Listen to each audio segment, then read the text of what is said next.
The winter morning was bitter cold in Manchester. Thick grey clouds hung low in the sky, and a sharp wind cut through the empty streets. Thomas Williams stood at the bus stop, pulling his worn jacket tight around his shoulders. The fabric was thin and faded, but it was all he had to keep warm out at 28. Thomas had the weathered hands of a man who worked hard for his living every morning. He woke up before dawn to catch the early bus to the construction site. His job was not easy, but he never complained. He had to work long hours lifting heavy materials, digging foundations, and building walls under the hot sun or freezing cold. Thomas lived in a small apartment with his 7-year-old daughter Emma. Money was always tight in their household. After his wife Lucy passed away from cancer 2 years ago, Thomas had to manage everything alone.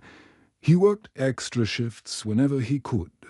But there was never enough money for the things Emma needed still. He made sure she had warm clothes, good food, and help with her homework every night. Thomas waited for his bus. He noticed an elderly woman standing nearby. She was hunched over, trying to protect herself from the cold wind. Her thin coat looked like it offered no warmth at all. The woman was shivering so badly that her whole body was shaking. She kept rubbing her hands together and stamping her feet, but nothing seemed to help. The woman's name was Margaret Bennett, though Thomas had no idea who she was. All he could see was someone who needed help. Her grey hair was blowing in the wind, and her lips were turning blue from the cold. She looked like she might be someone's grandmother, and that thought made Thomas's heart ache. Without thinking twice, Thomas walked over to her. His grandmother had always taught him to help others when he could. "Excuse me, ma'am," he said gently, his voice warm despite the cold morning. "You look very cold. Please, take my jacket." Margaret looked up at him with surprise.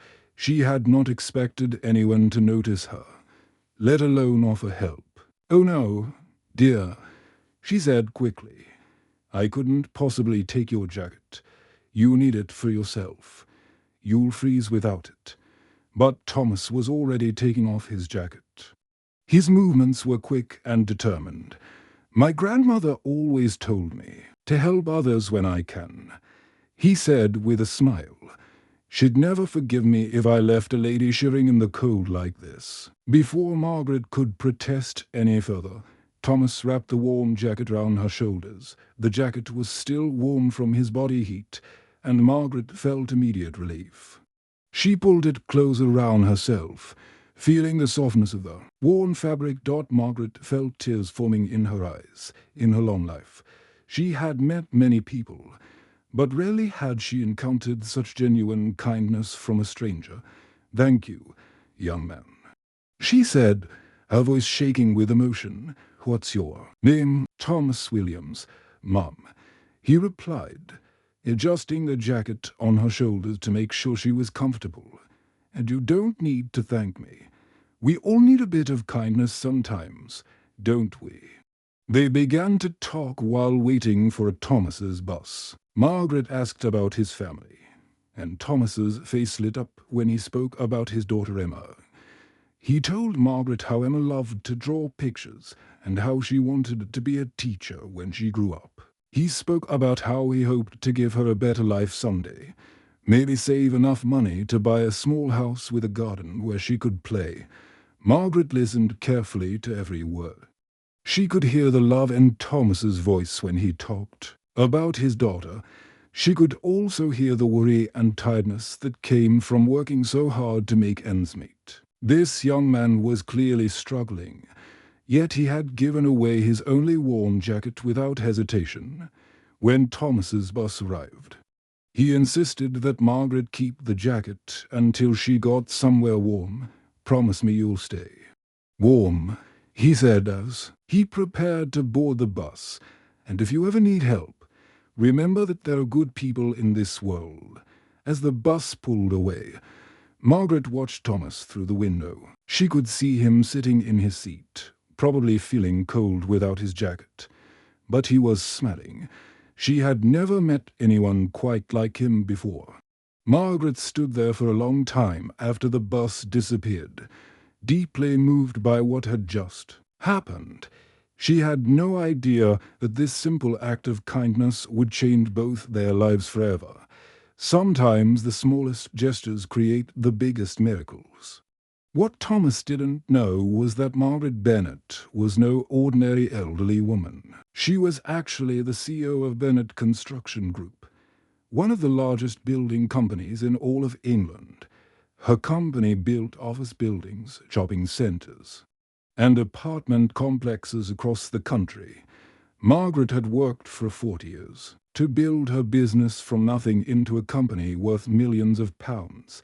That morning, Margaret had been travelling in disguise to visit construction sites around the city. She often did this to see how her company's projects were really going. She wanted to watch the workers when they didn't know the boss was there. She had dressed in old clothes and taken the bus instead of her usual private car with her. Driver Margaret had visited 3 construction sites that morning, and she was not happy with what she saw. Some workers were lazy and careless. Others were rude to each other. The supervisors seemed more interested in their phones than in doing good work. Margaret was beginning to think that her company had lost its way. But then she met Thomas at the bus stop, and everything changed. Margaret couldn't stop thinking about his kindness. She had met thousands of people in her successful career. She had worked with rich businessmen, famous architects, and powerful politicians. But rarely had she encountered someone with such a genuine heart. Margaret went home that day and couldn't concentrate on anything. She kept thinking about Thomas giving away his jacket without hesitation. She remembered the way his face lit up when he talked about his daughter Emma. She could still hear the warmth in his voice when he said that everyone needs kindness sometimes. The next morning, Margaret called her assistant James into her office. James had worked for Margaret for 15 years and was very good at finding information. James, Margaret said, I need you to quietly find out about a man named Thomas Williams. He works in construction somewhere in the city. James was curious, but didn't ask questions. He was used to Margaret's unusual requests. Within 2 days, James had discovered everything about Thomas's life. What he found made Margaret's heart ache with both sympathy and admiration. Thomas was a single father who worked incredibly hard to support his daughter Emma during the day. He worked at a construction site lifting heavy materials and building walls, but his work didn't end there. At night, after Emma went to bed, Thomas studied for his contractor's license. He had books spread across his small kitchen table, and he would read and practice problems until late into the night. Thomas dreamed of starting his own construction company someday. He wanted to build affordable houses for families like his own, families that struggled to find good homes they could afford. But for now, he was just trying to pass his exams and keep food on the table for Emma. James spoke to Thomas's neighbors, and they all said the same thing about him. Thomas was always helping others, even when he had very little himself. Mrs. Peterson, who lived next door, told James how Thomas had noticed her roof was leaking during a storm the next day. Thomas climbed up and fixed it himself, even though he was tired from his own work. He wouldn't take a penny for it. Mrs. Peterson said with tears in her eyes, he just said that neighbors should help neighbors. That young man has a heart of gold. Another neighbor, Mr. Johnson, shared how Thomas had helped his family when they couldn't afford groceries. My wife was sick, and I couldn't work for 2 weeks, Mr. Johnson explained. Thomas showed up at our door with bags of food, he said. Emma had too much in their cupboard and asked if we could help eat it. But we all knew he was just being kind. James also learned about Thomas's tragic past. His wife Lucy had died of cancer 2 years ago. leaving Thomas to raise Emma alone. The medical bills had taken all their savings, and Thomas had to work extra hours just to pay rent. Despite his grief and struggles, Thomas never complained. He worked hard, loved his daughter deeply, and always found ways to help others in his community. That evening, Margaret sat in a luxurious office on the 20th floor of her building. She looked out at the city lights twinkling below. Somewhere out there, Thomas was probably at home helping Emma with her homework. Later, he would study for his contractor's exam, preparing for a better future for his daughter. Margaret thought about her own life. She had money, success, and power, but she had never married or had children. She had focused everything on building her business. Now, at 68 years old, she wondered if she had missed the most important things in life. She made a decision that would change everything. Tomorrow, she would visit Thomas at his construction site. She had a plan that would help this remarkable young man, and maybe it would help her too. The next morning, Thomas was working on the 5th floor of a new office building when one of his co-workers called out to him, "Thomas, there's an old lady here asking for you." Thomas looked down from where he was installing window frames and saw Margaret standing near the construction site in trance. She was holding something in her hands. Thomas quickly climbed down the scaffolding and walked over to greet her. He was surprised to see her there, especially since the construction site was quite far from the bus stop where they had met.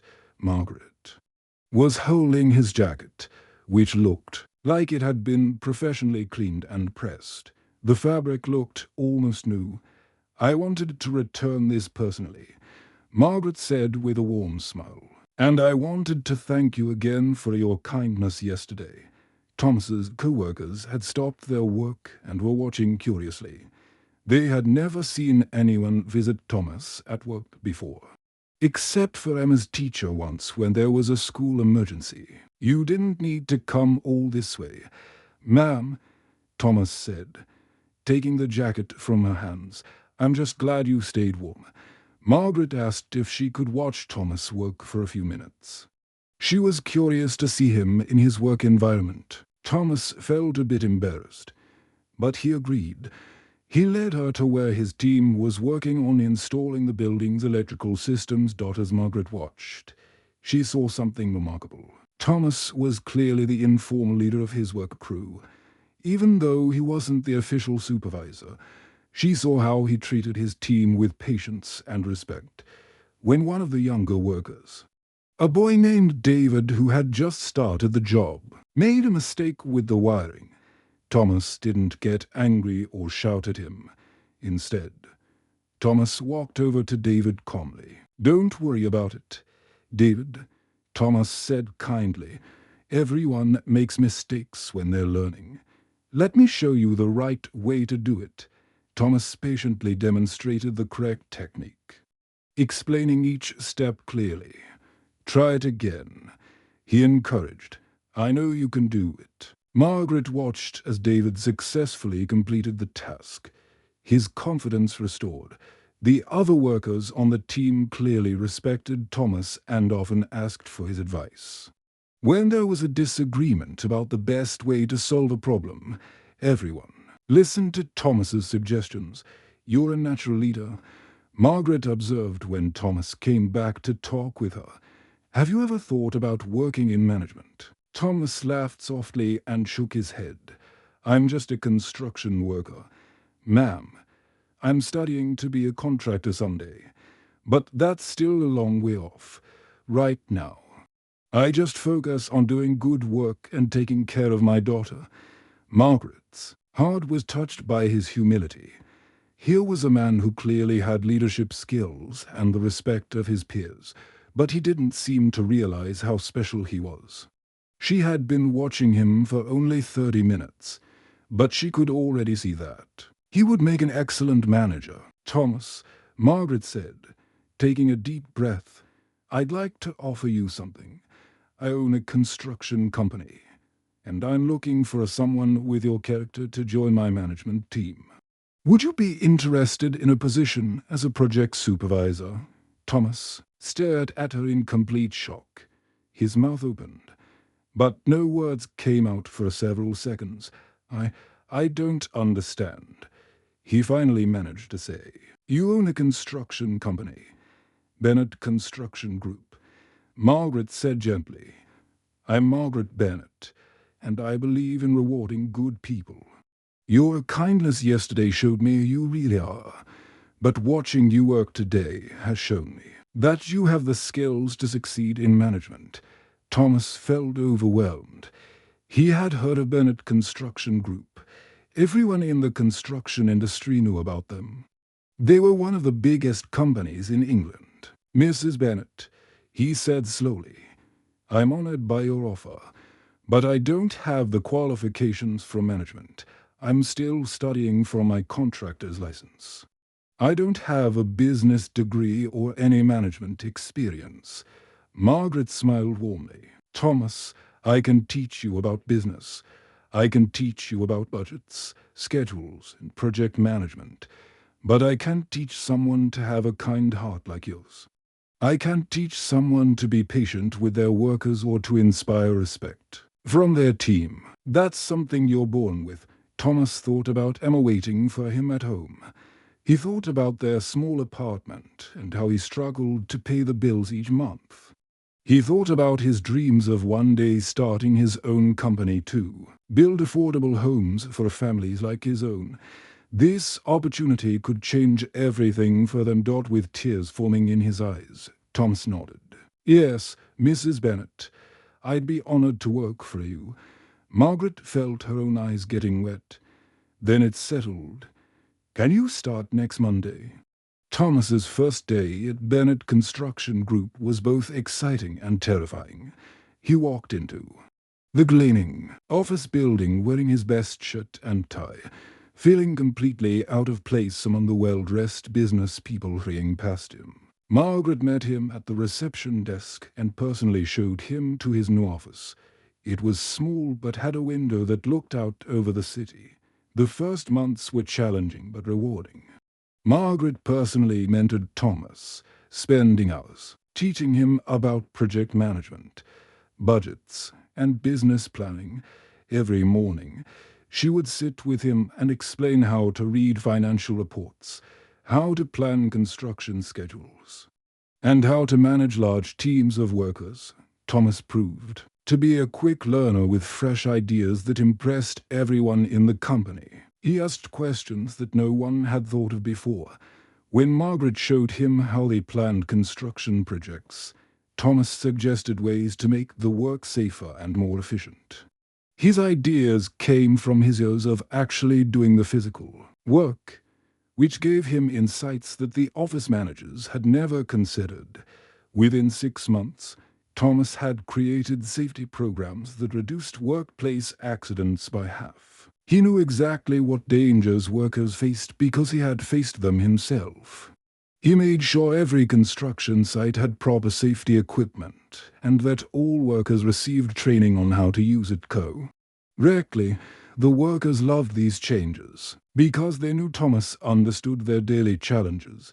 Thomas also started community outreach programs where the company helped repair homes for elderly residents who couldn't afford contractors. He remembered how his neighbor Mrs. Peterson had struggled with her leaking roof, and he wanted to help other people in similar situations. Every month, Thomas's teams would spend a weekend fixing roofs, painting houses, and making repairs for families who needed help. Thomas's teams were the happiest and most productive in the entire company. The workers respected him because he had worked alongside them and understood their jobs. He never asked them to do anything he would undo himself. When problems rose, Thomas would roll up his sleeves and work with them to find solutions. "You've brought something special to our company," Margaret told Thomas one evening as they reviewed project reports in her office. "Your teams work harder because they respect you. Our clients love working with you because you're honest and fair. You never promise things you can't deliver." And you always finish projects on time. Thomas's success meant he could finally give Emma the life he'd always dreamed of giving her. They moved from their cramped apartment to a bright two-bedroom flat in a better neighborhood. Emma had her own room for the first time, and Thomas could afford to buy her the books and art supplies she loved. Emma joined the school choir she'd always wanted to try, and her beautiful voice quickly made her one of the star performers. Thomas never missed a concert, sitting in the front row with a proud smile on his face on weekends. He could now afford to take Emma on trips to museums, parks, and even the seaside. They would spend hours exploring new places together, making memories that would last a lifetime. But the best part of Thomas's new life was the relationship that grew between him and Margaret. She became like a grandmother to Emma, and Thomas became like the son Margaret never had. Margaret had never married or had children, focusing all her energy on building her business. Now, at 68, she finally had the family she had always secretly wanted. They spent holidays together, with Margaret joining Thomas and Emma for Christmas dinner and birthday celebrations. Margaret loved hearing Emma read her school stories, and would listen patiently as the little girl practiced her choir songs. Emma would sit on Margaret's lap while they looked at old photo albums. And Margaret would tell her stories about building the construction company from nothing. "You know, Thomas," Margaret said one day as they watched Emma play in the park, "helping you has brought me more joy than any business success I've ever had. You've reminded me what really matters in life. Money and success mean nothing if you don't have people to share them with." Thomas had completed his contractor's license and was now leading major projects across the city. But he never forgot where he came from.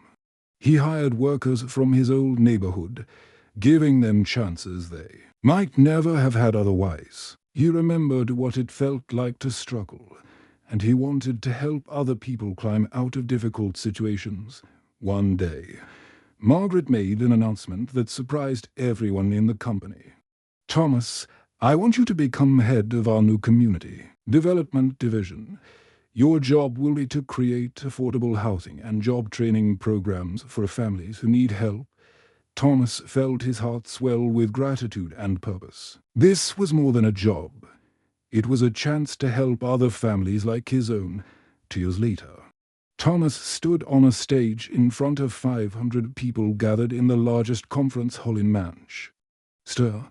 The occasion was the opening ceremony of the Bennett Community Foundation, a new organization that would provide affordable housing, job training, and support for single parents struggling to make ends meet. Thomas looked out at the crowd and felt his heart racing. He had never spoken to so many people before. In the front row, Margaret sat watching him with obvious pride. Her silver hair was neatly styled, and she wore her best blue dress for the special occasion. Beside her, 10-year-old Emma beamed with pride at her father. She had grown taller and more confident over the past 2 years, her school uniform crisp and her choir medal gleaming on her chest. 3 years ago, I was just a construction worker trying to make ends meet, Thomas began, his voice warm and steady despite his nervousness. I lived in a small apartment with my daughter Emma, working long hours just to pay rent and buy food. I never imagined that offering my jacket to a cold stranger would change my entire life completely. Thomas paused and looked at Margaret, who nodded incredully. "But that's the power of kindness," he continued. "It creates ripples that spread far beyond what we can see. One small act of compassion can grow into something much bigger than we ever dreamed possible." The crowd listened intently as Thomas shared his story. He told them about that cold morning at the bus stop, about how he had given his jacket to a shivering elderly woman without knowing who she was. He spoke about his struggles as a single father, working 2 jobs while studying for his contractor's license late into the night. "Double quotes, Mrs. Bennett didn't just give me a job," Thomas said. his voice growing stronger with each word. "She gave me hope. She believed in me when I didn't believe in myself. She saw something in me that I couldn't see. She taught me that success isn't just about earning money or getting promoted. Real success is about lifting others up as you climb." Thomas gestured to the crowd, where many faces showed the same struggles he once knew. There were single mothers, holding babies, elderly people who had been forgotten by society, and young men who worked hard but still couldn't afford decent housing. To every person here who feels forgotten, who works hard but still struggles, who dreams of something better, you are not alone. The audience was completely silent, hanging on every word. Some people had tears in their eyes as they recognized their own struggles in Thomas's story. "Kindness is contagious," Thomas continued. "When someone shows you compassion, pass it on. When someone gives you a chance, use it to help others. That's how we build a better world. One act of kindness at a time." Thomas explained how the Bennett Community Foundation would work. They would build affordable apartments for families who couldn't find decent housing. They would offer job training programs to help people learn new skills. They would provide childcare for single parents who wanted to go back to school or find better jobs. "This foundation exists because of one simple truth," Thomas said as he concluded his speech. "We all have something to give. No matter how little we think we have. Sometimes it's money. Sometimes it's time. Sometimes it's just a warm jacket on a cold morning. But we all have the power to make someone's day a little brighter." The crowd erupted in applause that lasted for several minutes. Many people were crying, inspired by Thomas's words and his journey from struggling worker to community leader. After the ceremony, Margaret joined Thomas and Emma for a quiet dinner at their favorite restaurant. The three of them had become like a real family over the years, you know. "Thomas," Margaret said as they shared dessert, "that cold morning at the bus stop was the best thing that ever happened to me. You taught me that true success isn't about what we achieve for ourselves, but what we do for others." Thomas smiled, his arm round Emma's shoulders. "And you taught me that one act of kindness can change everything. Emma, remember this story. No matter how little you think you have, you always have kindness to give." Emma nodded seriously. At 10 years old, she already understood the importance of helping others. "I will, Dad, and I'll always help others, just like you taught me," as they walked home under the stars. Thomas reflected on his incredible journey, from a struggling single father to a community leader, from offering his jacket to a stranger to helping hundreds of families find hope. It all started with one simple choice: to be kind. The Bennett Community Foundation went on to help thousands of families over the years. Thomas's story inspired countless others to perform acts of kindness, creating an endless chain of compassion that spread throughout the city and beyond. The end.